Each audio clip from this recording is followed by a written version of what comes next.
Yes, welcome back to the channel. Savva here from Football Heritage TV, joined by Dave, the Irish Hotspur. How are you, my man? You good? Yeah, I'm as good as can be after 3 defeats in a row, Savva, I suppose. But yeah, no, I'm keeping well, my man.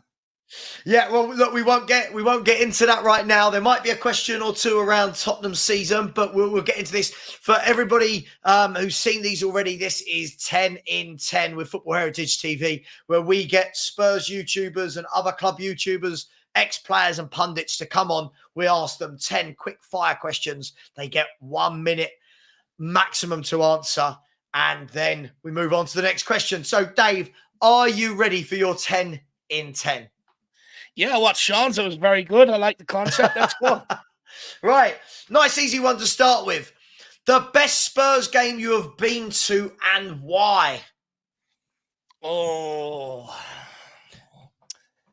Jesus. So there's a few at the old White Hart Lane. I think, and I've been at a few at the new stadium. But for me, I think the best one I've been to is when we beat West Ham there a couple of years ago, purely because their fan base came after me. And, it meant a lot to me going to that game. They gave me a few threats and all heading to the game, went to the game. We absolutely smashed them up, singing West Ham get battered everywhere they go, and sent them back to the other side of London packing. Yeah, it's always nice to beat West Ham, right? It's always nice because they've had a few wins against us in recent years where, I think we didn't beat them for a while at our stadium, our new stadium. So, yeah, it's nice to beat them, isn't it? Very nice to beat them. I remember, even under Jose, I think we had a couple of defeats to them and stuff like that, which I was not used to. So it's nice to get back on the winning side against West Ham for sure. Absolutely. Absolutely. Next question then. Next question. Who is the best Spurs player from the Premier League era? So you can only pick one since 1992, I believe the Premier League started, 93. Who's the best player that's played for Tottenham and why? But you know what? There's a few on that list. You've got David Ginola, Luka Modric, Gareth Bale, Jurgen Klinsmann, who saved the club from relegation, I suppose. There's been a few superstars at the club over the last few years. But you know what? For me, Savva, I'm going to go with Robbie Keane. It's personal to me. When I grew up as a child, of course, came to the club under another legend, Glenn Hoddle. And he was absolutely fantastic for Tottenham. He was, believe it or not, I was a smaller guy when I was growing up, same sort of height and stature to Robbie Keane.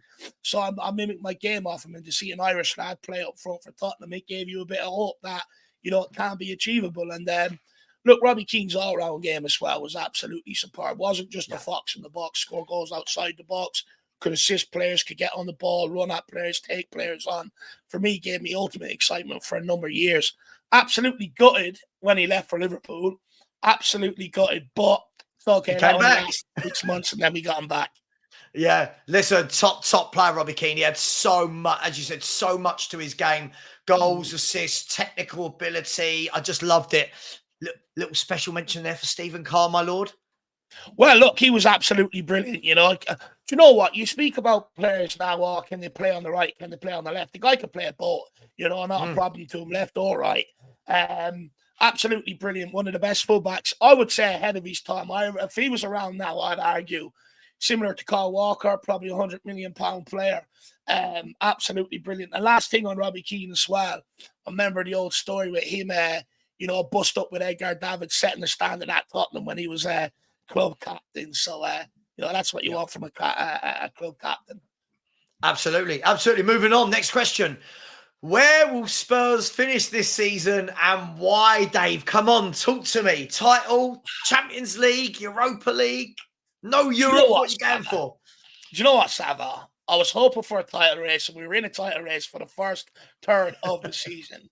And I was hoping that one injury, here or there, I think I was hoping that we'd get by. But it turns out everything just went wrong at the Chelsea game and has gone wrong ever since.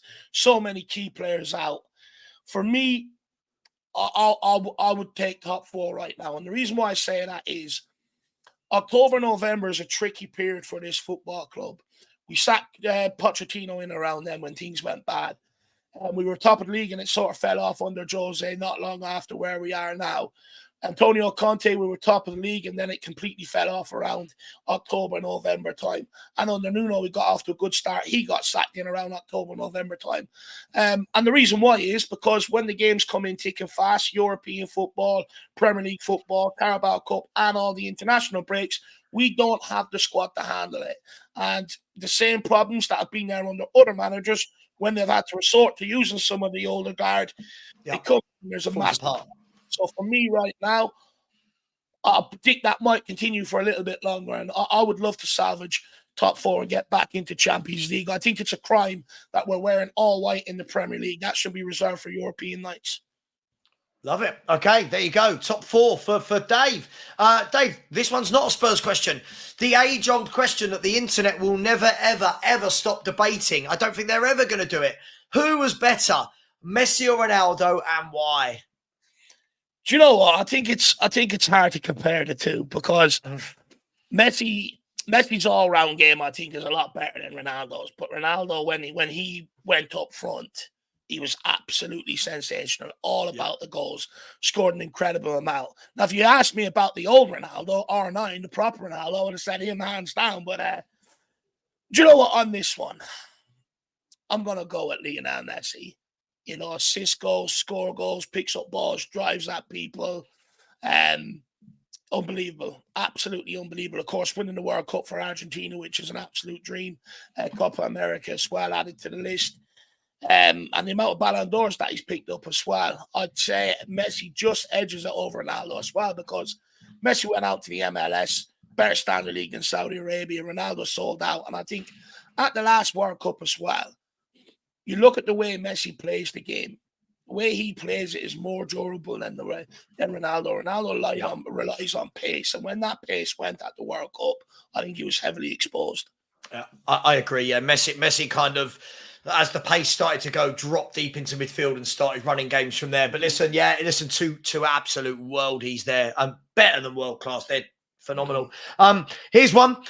If you could get rid of one thing from football, what would it be? It could be anything. It could be a rule. It could be anything you want. What would you get rid of and why? I'll actually get rid of VAR. For me, I think it's completely ruined the game. You know, you're not allowed to make a challenge anymore. They're over-analyzing everything. The biggest problem they have is they're slowing everything down. And you know, in a contact sport that's played at 100 miles per hour, when you slow it down, you will find what you're looking for. But sometimes when them collisions are happening at the pace of the game, they're not actually that sore. They're not actually, you know, a foul or a free kick sometimes in the heat of the battle. But not only that, you know, every goal is being overanalyzed. There's goals where they show one picture, you can clearly see it's onside, and they're taking 10 minutes. It's killing the passion in the game. It's killing the crowds at the games. No one really, knows how to celebrate goals anymore. You're getting double celebrations now. It's an absolute joke. Then you've got referees hiding away from making the decisions, relying on VAR. But the biggest thing for me, it was brought in to clear up a lot of the controversy around decisions and also get the big decisions right. Yeah. But how can it be when it's still left up to human interpretation? You know, the guy who's operating VAR, it's still left up to his interpretation of the rules. So for me, it's a flawed system. It doesn't work. They spent too much money on it and they're trying to push it. I'm okay with technology in the game before anyone has a go. You know, goal line system works incredibly well. No problem with it. But when it comes to VAR, it's re-reffing games, and I've absolutely had enough of it. It has to go. It's not meant for football. It works in other sports because they're a lot slower. Rugby, you're only moving the play back to, 10 meters to the left. Cricket, a lot slower. In football, it does not work. The Premier League, it's too quick for VAR. And I think it's making a laughing stock. After every weekend now, you used to get amazing analysis on the football, some of the football played. Yeah. All you're seeing now is referees being banded out, explaining decisions, and I've had enough of it. Yeah. No, listen, I can't agree with you more. I hate VAR. I don't think it's brought anything good to football. The next question. The worst player you've seen in a Spurs shirt. The worst player. Do you know what? I know people are going to say I'm biased, but for me, it's got to be Eric Dyer. I knew it. I could have put my mortgage on you saying Eric Dyer when I wrote this. It was a toss up between him and Harry Winks, but for me, Eric Dyer. And it's partly so because he's got so many people out there that defends him that don't see his flaws that wind me up. But this guy, he's had 10 years at Tottenham. He's played centre back, he's played CDM, he's failed to nail down any of them positions. The majority of his career he's been here as a backup. And the worst problem for me is he actually thinks he's world class in his mind. Absolutely horrific.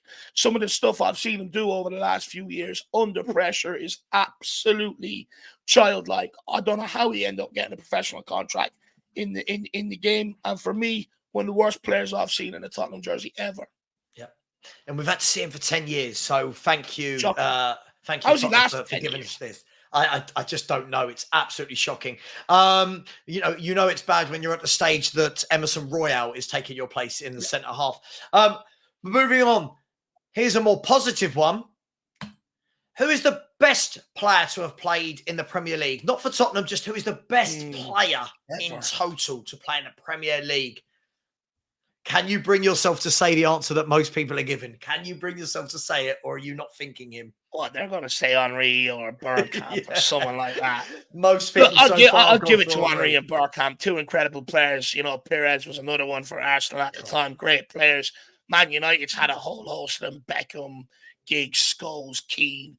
You know, they've had a lot of them. Dennis Irwin was a great fullback. Chelsea have had a few good players in their years. Lampard was superb. Drogba was superb. Favorite ever player to play in the Premier League. Do you know what I'm going to say, David? I know a lot of people may not have expected this answer, but for me, I absolutely loved watching them. You see players struggling to take free kicks, corners, even cross a ball nowadays. Beckham, every single time on the money. Well, every time a dead ball situation, guaranteed goal, corner kick, guaranteed onto the centre half's head, you know, crossing the ball, guaranteed goals for strikers.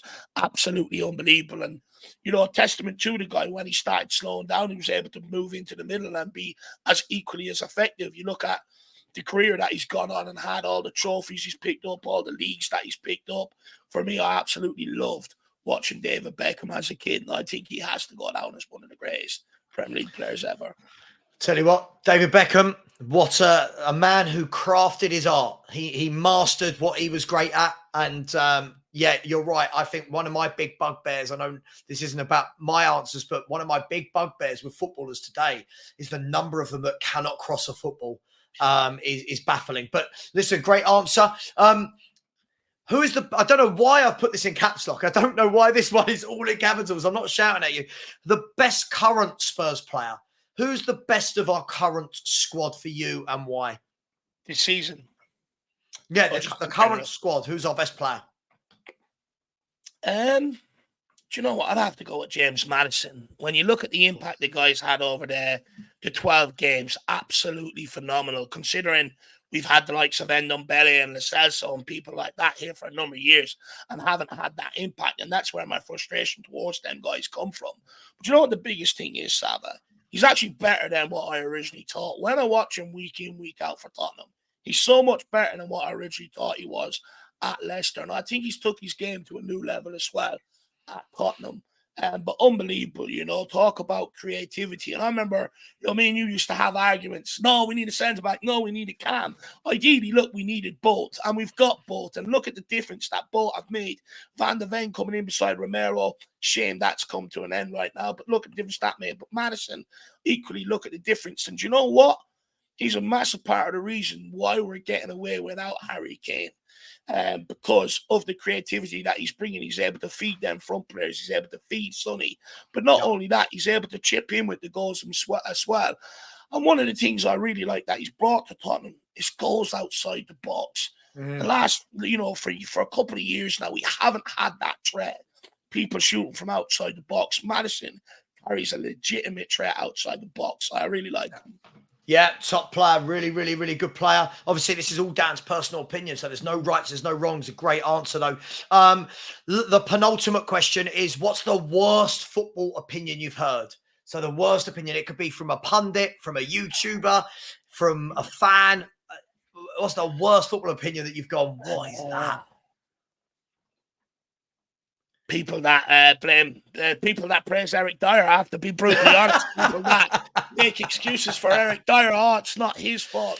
Like, for instance, right, Dyer can make a mistake and everyone will go, or we could end up losing the game and everyone will go, what about the forward line? What about the midfield? I'm like, okay, I get it. But like, this is every single week with this guy. And it just seems to be whenever someone, like particularly me, whenever I criticize Dyer, so many people come out of the woodwork and defend the guy. And I feel like they throw other players under the bus to defend the guy. And I get it. He's been here since the Pochettino era. He reminds you of a great time. But he was a backup. He rarely featured. He wasn't the great time, was he? He was the backup. No, he wasn't the great time. And anytime he came in, there was a massive drop-off. But for some reason, people are still championing this guy, and it drives me mad. If we want to go on and be successful, stop pinning your hopes on Eric Dyer. And then even last summer, everyone, no players bigger than the club, sell Harry Kane. Okay, that's fine. Actually, that's another opinion that was annoying me. But, when it came to Eric Dyer refusing to leave, oh, well, you can't make him leave. It's like, well, I mean, you could just not register him on the squad. I agree. Tell him what his future looks like, lay it out for him.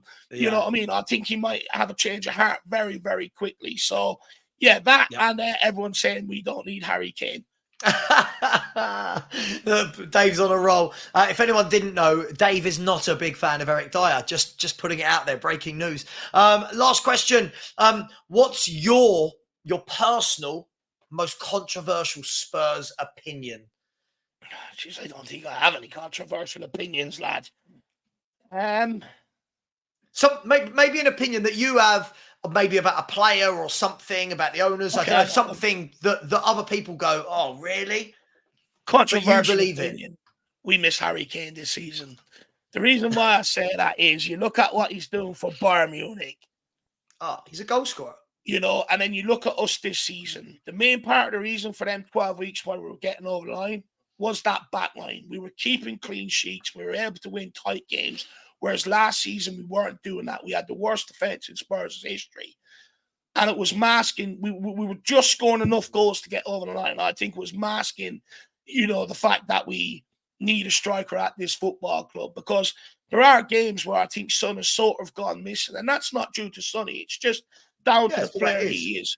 Whereas if we had, that different option, if we still had Kane, we'd have Kane still scoring goals, Sonny still scoring goals. And right now, we'd start winning games because we're back to where we were last season, where we're having to outscore opponents. And I think if we have had Harry Kane this season, I think we would have got by this period of injuries without losing a game, bar maybe the Chelsea game. Because with Harry Kane as well, a lot of his goals, he stepped up in the moment, equalizers, winners. You're talking about in the moment, one of the hardest things to do in football. And I think this next period might suggest that we do miss Harry Kane because, there's a lot of focus on the forward line. They're not clinical enough. They're not creating. Like, for me, I'd argue they weren't creating enough for quite some time. Villa was the most what we've created this season. But it's clear we missed that out-and-out striker, that target man, because everyone's going on about the wing situations. Sure, they're having to put low crosses in. They can't whip crosses in. They can't put floated crosses in because there's no target man in there for them to hit. So everyone else is struggling because of it. Unless you're playing against a high line and can exploit that pace in behind, we're struggling because we don't have that target man in the box that Harry Kane gave us, that focal point. Yeah, just playing devil's advocate. Some would say that without the Harry Kane money, we wouldn't have bought Van der Ven or Maddison. So swings and roundabouts. But listen, I completely agree with you. We need a goal scorer.